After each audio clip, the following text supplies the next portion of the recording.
One way to think about dissociation is that it can be a way of coping with trauma. Maladaptive daydreaming is not a mental illness. Hi, this is Jim Breon. Welcome to this YouTube channel where we discuss all things mental health. I'm a licensed marriage and family therapist and licensed professional clinical counselor in Orange County, California. What I'm going to be talking about today is something that it's a psychological process and really a defense mechanism that people use on a regular basis. It's an automatic function, really an unconscious function, that can operate in the light and the shadows, so to speak. In other words, it's something that can actually be protective and helpful, but can also lead to some real problems. And it's called dissociation. So dissociation is something that happens when a person starts to feel disconnected from their emotions, their reality, their experience. The person will start to feel a detachment from thoughts, from memories, and even identity in some situations. Now, in mild forms, dissociation is something we experience all the time. Daydreaming is a form of dissociation. That thing that happens when you're driving somewhere and all of a sudden you realize that, wow, I'm almost there. I've been driving for the last 20 miles and I don't remember anything that's been happening. It's a form of dissociation. And daydreaming is a form of dissociation. Now, daydreaming can actually be a really positive part of human experience. It can be healthy, it can help to increase creativity, even problem solving, when people can sort of let their imagination just run. But there's also something that we're identifying that's called maladaptive daydreaming. And it's something that recently in the last few years has been on the mind of researchers who are looking into this phenomenon. Maladaptive daydreaming is when daydreaming starts to become out of control, when it becomes very intense and the duration is longer and longer and longer, and it starts to actually interfere with daily activities. There's been some research that shows that people that spend a lot of time on specific types of video games can actually lead to maladaptive daydreaming. But there's a lot of research that still needs to be done. What happens is the person starts to dissociate from reality and sometimes can actually start acting out what's happening in their daydreams. They might start saying words that they're imagining in their mind. One way to think about dissociation is that it can be a way of coping with trauma, because when your inner world is safe but the outer world isn't. But with maladaptive daydreaming, the daydreaming is intense and vivid. It starts to cause problems with focusing, problems with sleep, and people can actually become dissociated from reality, from people around them, and the present moment. Now, maladaptive daydreaming is not a mental illness. It does, however, co-occur with many forms of mental illness, including anxiety disorders, depression, and other issues. Dissociation is something that happens also in a reaction to trauma,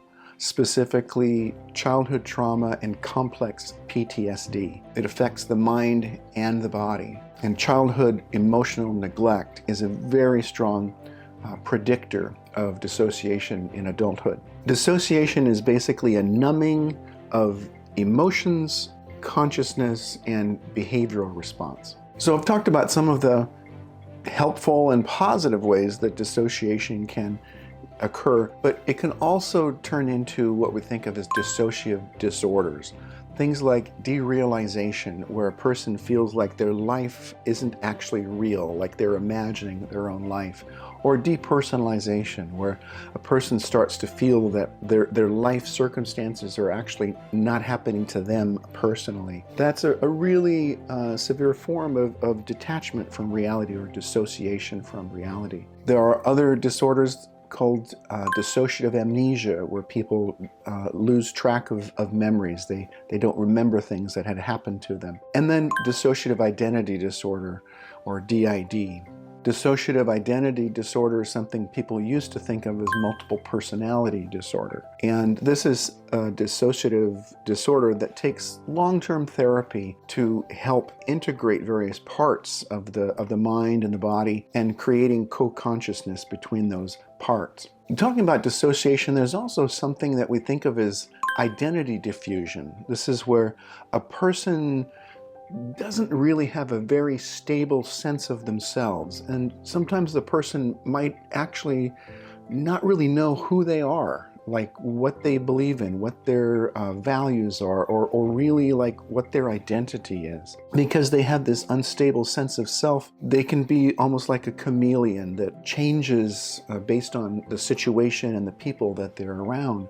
They could even feel like they're a different person from day to day in different situations and with different people. Often people have a rage self, which is sort of a dissociated part that will come out, and the person will rage, and then after that moment passes, they don't even remember what happened or what triggered that. It was almost as if it was another person acting out. Identity diffusion is a core element of borderline and other personality disorders as well, and it can be a feature of bipolar disorder. So this idea of identity diffusion is actually something that's very normative during adolescent years, when a teen or young person is discovering who they are, discovering their identity, and they might try on multiple identities, identifying with different friends and social groups. And those things could be changing all the time. They change the color of their hair all the time. They might change the way that they dress. And that's actually a normal part of developing a sense of identity and a sense of self. When it becomes problematic is when that becomes pervasive and extreme into adulthood. And people that don't actually have a very pronounced trauma history, but have very high levels of anxiety, can also develop things like depersonalization, derealization. This is most often a transient state and doesn't necessarily develop into a disorder. This is when we think of the difference between states and traits. And dissociation is an element in various insecure attachment styles as well, especially what we think of as fearful, avoidant, or disorganized attachment style. This is something that develops in a person when their early caregivers, their parents, or whoever those caregivers were a source of care, but also a source of fear. And this is an attachment style that sometimes develops in a person who suffered severe childhood trauma. Dissociation is also an element of various addictions and compulsions. Things like eating disorders or compulsive sexual acting out, compulsive porn use. There can be a sense of dissociating from oneself in the preoccupation and ritualization stages of, compulsive acting out. And then when a person is in that preoccupation, the part of their brain that regulates moral reasoning starts to shut down. And then afterwards, they realize what they've done, and then they might feel shame, embarrassment because of it. That's not the type of person I am. That doesn't fit with who I am as a person. And then they have to find, or the brain has to find some way to compartmentalize that. So dissociation, when we think about treatment, there's actually a lot that can be done to help people manage dissociation. And we have to work within what we think of as a window of tolerance. In other words, working with the person so they don't become re-traumatized, they don't dissociate again or sort of check out. There are multiple therapeutic modalities, including CBT, cognitive behavioral therapy, and CPT, cognitive processing therapy, that can be very helpful in coping with dissociative issues. Hypnosis is actually a good treatment option, as well as EMDR, when there's a pendulation, when you have one foot in the trauma world, so to speak, and one foot in the here and now. That's actually a very successful process of integrating and making sense of trauma so people don't have to dissociate.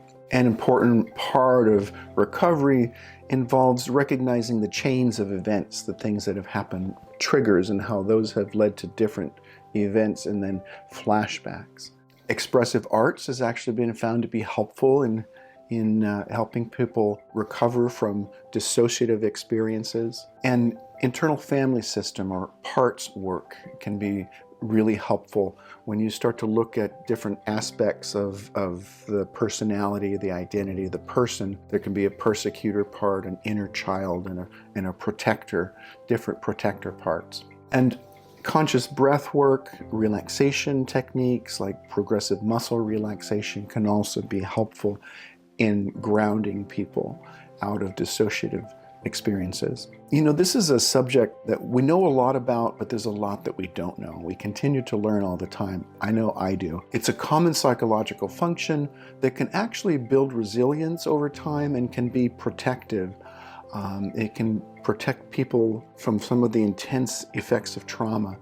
And it can also lead to really severe psychic splitting and detachment from reality.